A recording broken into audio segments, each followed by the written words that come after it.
Hey guys, so this is a quick video if you can bypass the ban on Roblox. The thing is that you really can if it has been banned for your account. So this is something you have to be aware of, that you just have to wait it out when you've been banned. Of course, you can like try to create new account, and what you have to do that if you want to go with the new account, you need to clear the browser history and site data.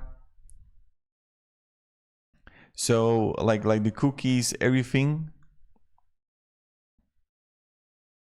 Also reinstall the Roblox apps and like create a new account, and this is something that you can actually try to do.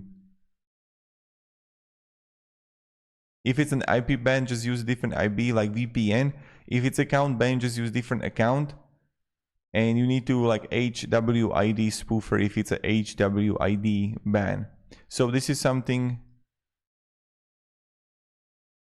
that these are the things that you can try to do, but it's like if your account is banned, you just have to wait it out, or like you can try to have different account. So have a great day and goodbye.